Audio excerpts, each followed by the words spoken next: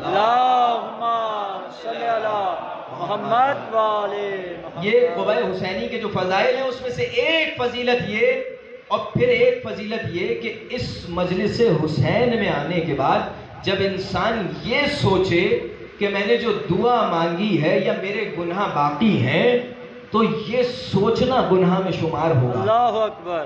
اللہ توجہ فرمائیے گا، یہ سوچنا گناہ میں شمار ہوگا کہ ہم دروازہ حسین پر آئے اور ہمارے گناہ باقی رہے.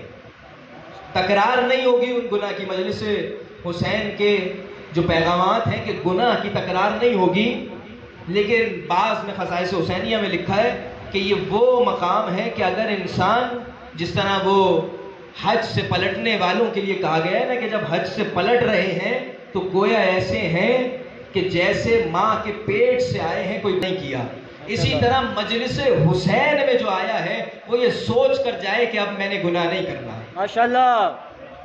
اور پھر اس کے یہ فضائل بیان کرنے کے بعد ہمارے آپ کے امام تقی علیہ السلام، اللہم صلی علی محمد والے محمد، وقت کے امام ہیں. ہر ائمہ نے، توجہ چاہوں گا آپ کی، خصوصاً ہر ائمہ نے اپنی زندگی میں چند نصیحتوں کو ہمیشہ تکرار کے ساتھ نصیحت کی ہے. ماشاءاللہ. یعنی جب کوئی ان کے پاس آئے گا، حضور ان کے ساتھ کچھ دیر نشست کرے گا، اس کے بعد جب جائے گا تو امام چند نصیحتیں فرماتے ہیں، جس میں سے ایک نصیحت امام یہ فرما رہے ہیں کہ تم جا رہے ہو، اب یہ یاد رکھنا کہ اپنی زندگی میں ایک مرتبہ میرے جد حسین کی زیارت کرنا. واہ واہ. ایک مرتبہ. میں آگے عرض کروں گا کہ حج کے لیے دو طرح کے قوانین آئے ہیں، اگر توجہات ہیں آپ کی. ماشاءاللہ. حج کے لیے انسان صاحب صحت ہوگا، یعنی اس کے وجود میں کوئی تکلیف نہیں ہوگی تو اس پر حج واجب ہے. ماشاءاللہ. صاحب صحت ہوگا اس پہ حج واجب ہے. دوسرا صاحب ثروت ہوگا، جس کے پاس پیسے نہیں ہیں، پروردگار عالم نے نہیں کہا کہ وہ حج کرے. ماشاءاللہ. جس کے پاس مال ہوگا، دولت ہوگی، ثروت ہوگا، ثروت مند ہوگا، وہ حج کرے گا. اس کے علاوہ اس کے پاس صحت ہونی چاہیے. اللہ کے گھر جا رہا ہے، وہاں کے اعمال اتنے زیادہ ہیں کہ کوئی بیمار آدمی کہ پروردگار عالم نے حکم ہی نہیں کیا کہ تمہارے پاس پیسے ہیں، صحت نہیں ہے، اپنا حج کسی اور سے کراؤ جس کے پاس صحت ہے. ماشاءاللہ. لیکن تمہارے پاس یہ دونوں چیزیں ہونی چاہیے. کس لیے؟ کہ اللہ کے گھر جا رہے ہیں حج پر، تو صاحب صحت بھی ہوں گے، صاحب ثروت بھی ہوں گے، پیسہ بھی ہو اور صحت بھی ہو. لیکن کربلا جانے کے لیے شرط نہیں ہے. ماشاءاللہ. امام فرما رہے کہ اگر تمہارے پاس پیسے نہیں ہیں اور تمہارے پاس مال نہیں ہے، تم مریض ہو، تمہارے پاس پیسے نہیں ہیں، امام صادق فرما رہے ہیں کہ تم جاؤ کسی سے قرض لو، لیکن میرے جد حسین کی زیارت پر جانا. سبحان اللہ. تمہارے پاس مال نہیں ہے، دولت نہیں ہے، کوئی مسئلہ نہیں ہے. تمہارے پاس صحت نہیں ہے، کوئی مسئلہ نہیں ہے. صحت نہیں ہے، اب حسین کے پاس جا رہے ہو، صحت عطا کریں گے. واہ واہ کیا بات ہے. ماشاءاللہ. اب تم کسی معمولی جگہ نہیں جا رہے ہو. تو امام تقی علیہ السلام نے فرمایا اپنے ایک چاہنے والے کو جو ان کے پاس سے سفر کر کے کربلا کے نزدیک پہنچ رہا تھا. ان کے اس علاقے کا رہنے والا ہے, کربلا کے نزدیک پہنچ رہا ہے. کیا دیکھا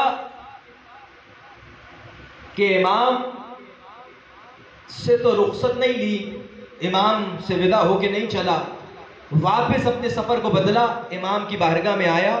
امام تقی سے عرض کرنے لگا, مولا آپ کے جد حسین کی زیارت کو جا رہا ہوں, آپ نے بارہا ہمیں فرمایا کہ جاؤ میرے جد حسین کی زیارت کرو, آپ سامرہ میں ہیں, میں جا رہا ہوں آپ کے جد حسین کی زیارت کرنے, کوئی چیز میرے لیے فرمائیے کس طریقے سے اعمال کو انجام دوں. تو امام نے کیا عجیب فکرہ فرمایا ہے, ذرا توجہ کیجیے گا. امام فرما رہے ہیں کہ تم جب جاؤ تو قبہ حسینی میں جا کر, اس مقام پر جا کر جہاں ذریعے امام حسین ہے, میرے حق میں دعا کرنا کہ مجھے کچھ دن سے علالت ہے, کچھ بخار ہے, پروردگار مجھے بے حق حسین شفا دے. یہ کوئی معمولی انسان سوال نہیں کر رہا. میں اور آپ جب مریض ہوتے ہیں تو دعا کرواتے ہیں. یہ شخص کیونکہ سفر سے آیا, سفر سے واپس پلٹا ہے, آدھے سے زیادہ اس نے سفر پہلے تمام کیا تھا, امام کی بارگاہ سے گیا اور سوچا نہیں کہا کہ جا کے امام کے لیے یہ کہوں گا, اس پہ زیادہ تفکر اور تعقل نہیں کیا. پہنچا امام کی بارگاہ میں, امام حسین کی بارگاہ میں, سب کے لیے دعائیں کرنے لگا, اور بلند آواز سے, عرب کا طریقہ ہے کہ وہ دعا کرتے ہیں, جب بلند آواز سے دعا کرنے لگا تو کرتے کرتے اس نے کہا کہ اے امام حسین, امام تقی کو شفا عنایت کر. جب یہ الفاظ ساتھ کھڑے ہوئے مومنین نے, زائرین نے سنے تو اس کو روکا کہ تم یہ کیا کہہ رہے ہو, تم اپنی شفا مانگو, تم اپنے والدین کی شفا مانگو, ان کی مغفرت مانگو, تم اپنے کاموں کو سہل ہونے کے لیے, آسان ہونے کے لیے ان کا حل امام حسین سے مانگو. وہ تو خود امام ہیں جن کے لیے تم کہہ رہے ہو. تمہیں نہیں معلوم رسول فرما کے گئے ہیں کہ ہمارا پہلا محمد ہے, ہمارا اوسط محمد ہے, ہمارا آخری محمد ہے, ہم سب محمد ہیں, تو یہ سب محمد ہیں, تم یہ کیوں کہہ رہے ہو؟ کہا یہ میں خود نہیں کہہ رہا, مجھے امام نے حکم دیا ہے. ماشاءاللہ. اب اس نے یہ کہنا ہے, وہ لوگ اس کے ساتھ ہوئے اور کہا چلو چلتے ہیں امام کی بارگاہ میں. توجہ ہے آپ کی؟ چلتے ہیں امام کی بارگاہ میں. زیارت کی, زیارت مکمل ہوئی, پہنچے سامرہ, امام تقی کی بارگاہ میں. امام سے سوال کرنے لگے, امام آپ وقت کے امام ہیں, آپ اس دور کے امام ہیں, جو اختیارات امام حسین کے ہیں وہ تمام اختیارات آپ کو دیے ہیں پروردگار نے. ماشاءاللہ. وہ بھی امام, آپ بھی امام, پھر کیا وجہ ہے, کہاں پروردگار عالم نے ہمیں اختیار دیا کہ ہم اپنے لیے خود دعا کر سکتے ہیں, سارے مومنین کے لیے دعا کر سکتے ہیں, سب کو حل دے سکتے ہیں, لیکن ہم اہل بیت پر جب کبھی کوئی مشکل آتی ہے تو ہم چاہتے ہیں اس کا حل ہمیں ملے, لیکن بے حق امام حسین ملے. ماشاءاللہ, سبحان اللہ. یعنی معمولی طریقے سے ہمیں حل نہیں ملے گا, اگر حل چاہیے تو حسین کے ذریعے سے حل کو حاصل کرنا ہے. ماشاءاللہ. اگر چاہتے ہیں کہ حل ملے اور اپنی مشکلات کو ہم حل کریں تو امام میں حسین کے ذریعے سے مشکلات کو حل کرنا ہے. اور کیسے کہ شب عاشور ہے, امام حسین اپنے اس خیمے میں جس میں معلوم ہے کہ اب جو صبح نمودار ہوگی, جو سورج نکلنے والا ہے, اس سورج کے نکلنے کے بعد سب اس دنیا سے رخصت ہو جائیں گے, سب نے شہید ہو جانا ہے, لیکن امام حسین درس توحید دے رہے ہیں. ماشاءاللہ. توجہ رکھیے گا. امام حسین اپنے ان ساتھیوں سے کہہ رہے ہیں کہ معرفت پروردگار حاصل کرو. ماشاءاللہ. اور ایک امام کا صحابی اٹھ کھڑا ہوا. یعنی دیکھیں معمولی بات, آخری بندے تک میں توجہ چاہوں گا, معمولی بات نہیں ہے کہ ہم کسی عام دن, کسی بھی روز تذکرہ پروردگار کریں, توحید کا تذکرہ کریں. شب عاشور صبح نمودار ہوگی, حسین اس دنیا میں ظاہری طور پہ نہیں ہوں گے, لیکن حسین پیغام توحید پہنچا رہے ہیں. حسین توحید کے پیغام کو پہنچا رہے ہیں. اور جب اس کو ایک صحابی نے سمجھنا چاہا تو امام کے سامنے بلند ہوا اور عرض کرنے لگا مولا اس کو سمجھنے کے لیے ہم کیا کریں؟ معرفت عرفہ سے ہے، پہچاننے سے ہے، ہم کیسے پہچانیں پروردگار عالم کو؟ تو امام حسین فرمانے لگے کہ تم ہم اہل بیت کی معرفت کر لو، جس نے اہل بیت کو پہچان لیا وہ خدا کو پہچان جائے گا۔ ماشاءاللہ، اہل حق نعرہ حیدری، بر محمد و آل محمد صلوات، صلی علی محمد و آل۔ توجہ فرما رہے ہیں آپ؟ پھر اس کو بڑھ کر آگے علامہ مجلسی نے اس طرح سے لکھا کہ اصل میں خدا شناسی کا مطلب یہ ہے، خدا کو پہچاننے کا مطلب یہ ہے، خدا کو جاننے کا مطلب یہ ہے کہ انسان حسین شناسی کر لے۔ جس نے ایک مرتبہ حسین کو جان لیا وہ پروردگار عالم کو پہچان جائے۔ ماشاءاللہ، سبحان اللہ۔ ایک صلوات پڑھے بابا جب۔ اللہم صلی علی محمد و آل محمد۔ جس نے ایک مرتبہ پہچان لیا پروردگار عالم کو، حسین کو، وہ پروردگار عالم سے تقرب بڑھائے گا، وہ خدا کے نزدیک تر ہوتا جائے گا۔ بس آج اس موضوع تک رکتے ہیں اور کل ادائیگی اجر رسالت کے عنوان سے گفتگو رہے گی کہ امام حسین نے کچھ سفر کیے اپنی زندگی کے،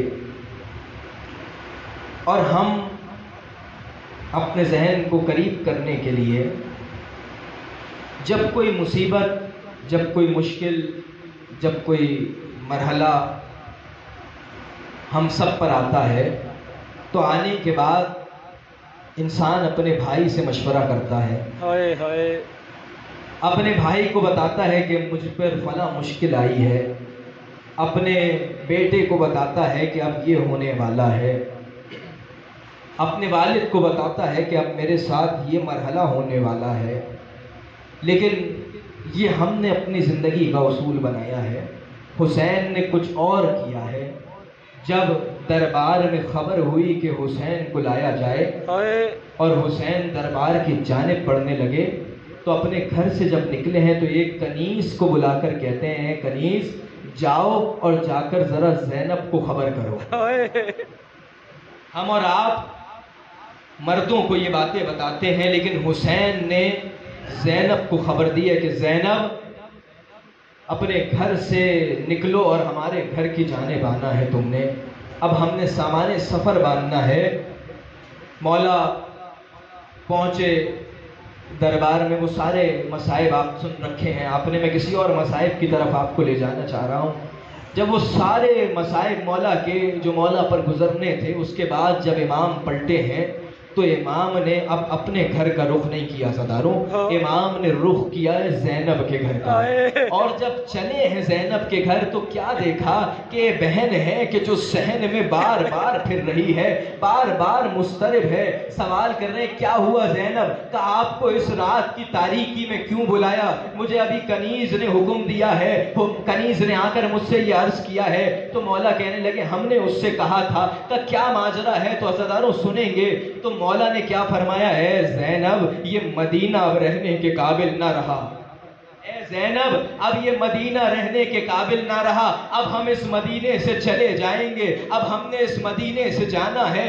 صبح نمودار ہوئی، راوی کہتا ہے کہ میں ایک دور جانے بیٹھ گیا اور ایک مخصوص جگہ سے بہت مشکل سے میں نے یہ روایت نقل کی ہے، میں دیکھنے لگا کہ حسین کس طریقے سے اپنا کارواں لے کر جائیں گے، حسین کس طریقے سے اپنے لوگوں کو لے کر جائیں گے۔ اب یہ سارا ماجرا وہ کس طریقے سے دیکھ رہا ہے، حسین ایک کرسی پر بیٹھے ہیں اور کبھی دیکھتے ہیں کہ اے علی اکبر ذرا آؤ، تمہاری ماں ام لیلہ آئی ہے، اس کو سوار کراؤ۔ کبھی کہتے ہیں اے قاسم ذرا نزدیک آؤ، ام فروہ آئی ہے، انہیں سوار کراؤ۔ کبھی کہتے ہیں اے سید سجاد ادھر آؤ میرے نزدیک آؤ، یہ تمہاری بہن آئی ہے، اس کو سوار کرو۔ یہ سارا منظر دیکھ رہے ہیں، لیکن عزاداروں ایک لمحہ ایسا آیا کہ سب جب آئے ہیں، امام حسین اس جگہ پر بیٹھے ہوئے تھے، نہیں معلوم اب کون آیا۔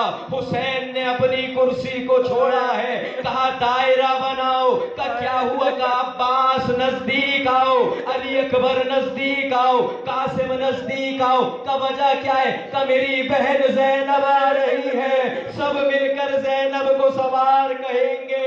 میں کہوں گا مولا اے آقا، کاش کربلا میں دیکھتے 10 محرم کے بعد زینب پکار رہی ہے، کہاں ہے میرا علی اکبر، کہاں ہے میرا علی اکبر۔ اور سنیں گے عزاداروں، امام رضا نے جو روایات کو نقل کیا ہے، ذرا یہ مصائب سنیے گا، آج کے دن کے مصائب ہیں۔ امام رضا کے گھر میں جب رونا آئے، گریہ آئے، امام باقر نے چند چیزوں کو نقل کیا۔ امام رضا نے نقل کیا، جب مدینے کے رہنے والے یا مشہد کے رہنے والے اس مشکل میں گرفتار ہوتے تھے کہ اب کیا ہوگا، کہ چاند ہے یا نہیں ہے، عزاداروں سنیں گے تو وہ چاند کی طرف نہیں دیکھتے تھے، امام رضا کے گھر کی جانب جاتے تھے۔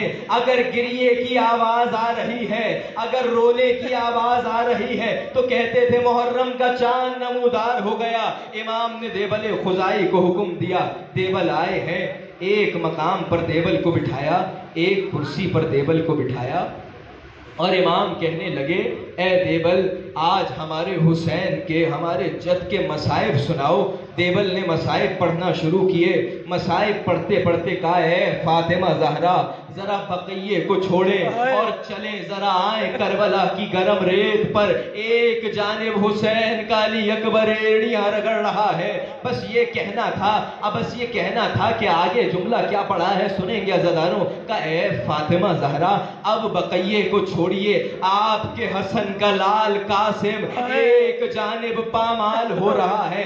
یہ سارے مصائب پڑھنے کے بعد جب وہ مصائب پڑھ کے اترنے لگا تو امام رضا نے کہا اے دیبل یہ میں نے ایک شعر لکھا ہے، یہ شعر ذرا پڑھ کر سناؤ۔ دیبل نے مصائب پڑھے کہ اے فاطمہ زہرا جب کربلا کے سارے مظلوموں پر رو چکے تو ذرا رخ کیجئے گا مشہد مقدس کا، مشہد میں آپ کا ایک غریب بیٹا مارا جائے گا۔